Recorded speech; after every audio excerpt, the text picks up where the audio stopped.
This channel does not promote any violence, harmful, or illegal activities. All content provided by this channel is meant for an educational and information purpose only. Malda জেলা তৃণমূল কংগ্রেসের নেতা দুলাল সরকার ওরফে বাবলা খুঁড়ে ধৃত নরেন্দ্রনাথ তিওয়ারি। তৃণমূল কংগ্রেসের নেতা নরেন্দ্রনাথ তিওয়ারিকে গতকালই গ্রেফতার করে পুলিশ আদালতে তোলা হয়। তার পুলিশ হেফাজতের নির্দেশ দেন সেই নরেন্দ্রনাথ তিওয়ারিকে দল থেকে শেষ পর্যন্ত বহিষ্কারই করা হলো। আপনাদেরকে আরও একবার জানিয়ে রাখি, এই দুলাল সরকার করে মূল চক্রে নরেন্দ্রনাথ তিওয়ারি সূত্রে খবর দল থেকে বহিষ্কার করা হলো নরেন্দ্রনাথ তিওয়ারিকে। এবং এই যে 50 লক্ষ টাকা সুপারি দেওয়া হয়েছিল এই দুলাল সরকার করে, বিহার থেকে লোক এনে করানো হয়েছিল রেকিও। প্রথমে কিছু টাকা, বাকি টাকা দেওয়া হবে খুনের পর। খুনের কথা টানা জিজ্ঞাসাবাদের শিকার। যদিও যখন তাকে গ্রেফতার করে পুলিশ ভ্যানে তোলা হচ্ছে তখন তিনি বলেন যে তাকে ফাঁসানো হয়েছে। একই সঙ্গে প্রয়াত দুলাল সরকারের স্ত্রী তার দাবি এই ঘটনায় রয়েছেন আরো বড় কেউ মাথা। দীর্ঘদিন ধরে তাদের কয়েক বছর ধরে তাদের মধ্যে একটা গোষ্ঠীদ্বন্দ্ব চলছিল। নরেন্দ্রনাথ তিওয়ারির গোষ্ঠী বনাম দুলাল সরকারের গোষ্ঠী একটা লড়াই চলছিল, ক্রমশই জমি হারাচ্ছিলেন নরেন্দ্রনাথ তিওয়ারি। আমাদের সঙ্গে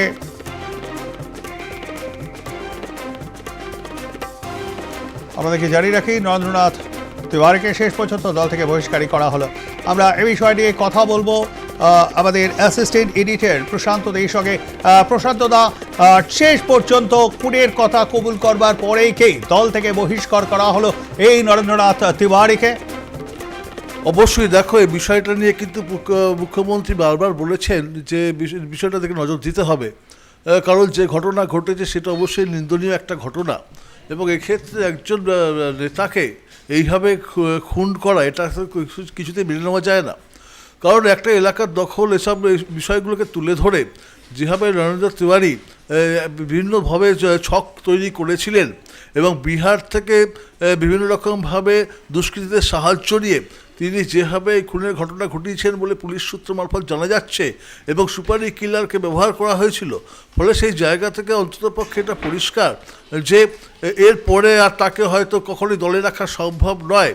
সেই কারণেই হয়তো নেতৃত্ব এই সিদ্ধান্ত নিয়েছেন। ফলে সেই জায়গায় বলা যেতে পারে প্রবীর যে যেভাবে এই দুলাল সরকারকে খুন করা হয়েছে, এবং তিনি তো একজন দাপুটে নেতা, কিন্তু তার রিভেঞ্জ হিসেবে যদি এই খুন করা হয়ে থাকে সেটা অবশ্যই নিন্দনীয় একটা ঘটনা। কারণ নরেন্দ্রনাথ তিওয়ারি তার যেহেতু তিনি অনেকটাই পেছনের দিকে চলে গিয়েছিলেন, পেছনের সারিতে চলে গিয়েছিলেন, এবং সেই জায়গাটা যাতে ফিরে পান তাতে কি তিনি ভেবেছিলেন যে হয়তো বা দুলাল সরকারকে খুন করলে তিনি হয়তো তার জায়গাটা ফিরে পাবেন, কিন্তু এক্ষেত্রে যে তার নামটা উঠে আসবে তিনি হয়তো সেটা ভাবতে পারেননি। ফলে স্বপন শর্মার মতো একজন সুপারি কিলার, যার বয়স প্রায় 70 বছর, তার সাহায্য নিয়েছিলেন। শুধু তাই নয়, এই স্বপন শর্মার সঙ্গে নরেন্দ্রনাথ তিওয়ারির দীর্ঘদিনের একটা সম্পর্ক রয়েছে। এবং স্বপন শর্মার একটা সময় ছিল যখন বিগত সরকারের সময়তেও যেটা জানা যাচ্ছে যে তিনি কিন্তু একাধিক খুনের ঘটনার সঙ্গে যুক্ত ছিলেন। অর্থাৎ ভাড়াটে খুনি হিসেবে বারবার তিনি নিজেকে ব্যবহার করেছেন, অর্থের বিনিময়ে খুন করেছেন, অর্থের বিনিময়ে এক্সটর্শন করেছেন। এবং শুধু তাই নয়, তার বিরুদ্ধে যে সমস্ত খুনের এবং রাহাজানির অভিযোগ রয়েছে তাতে হয়তো বুঝে গিয়েছিল যে তিনি হয়তো বিষয়টা থেকে বিরত থাকবেন। কিন্তু তারপরেও কিন্তু যেভাবে তিনি বিহারের সঙ্গে যোগসাজশ করে, বিহারের দুষ্কৃতীদের সঙ্গে যোগসাজশ করে যেভাবে তিনি এই ঘটনা ঘটিয়েছেন বলে মনে করা হচ্ছে, তাতে কিন্তু পরিষ্কার যে এই প্ল্যানটা কিন্তু অনেক আগে থেকে করা হয়েছিল। যে বিষয়টা মনে করা হচ্ছে যে 2022 সালে পুরো নির্বাচনের পর থেকেই এরকম একটা পরিকল্পনা হয়তো তৈরি করেছিলেন এই নরেন্দ্রনাথ তিওয়ারি। ফলে সেই জায়গার ফলপ্রসূ হিসেবেই তিনি স্বপন শর্মাকে ব্যবহার করে, হাতিয়ার করে তিনি এই খুনের ঘটনা ঘটিয়েছেন বলেই মনে করা হচ্ছে।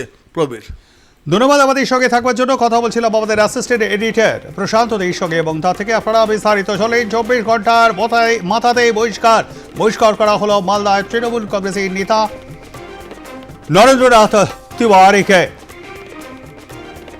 মালদা জেলা তৃণমূল কংগ্রেসের কার্যালয়, মালদা জেলা তৃণমূল কংগ্রেসের সভাপতি আব্দুর রহিম বক্সি এবং জেলা তৃণমূল কংগ্রেসের নেতৃত্বদের কার্যালয়ে বৈঠক বসে।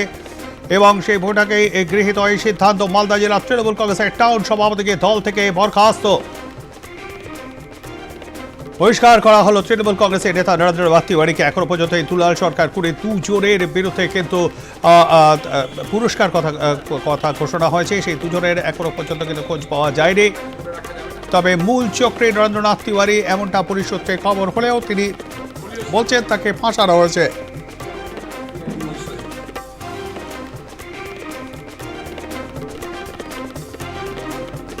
ছ বছরের জন্য সাসপেন্ড করা হলো নরেন্দ্রনাথ তিওয়ারিকে। মালদায় দুলাল সরকার খুন কাণ্ডে ধৃত এই নরেন্দ্রনাথ তিওয়ারি সুপারি দেওয়া হয়েছিল 50 লক্ষ টাকা। বিহার থেকে লোক এনে করানো হয়েছিল রেখে।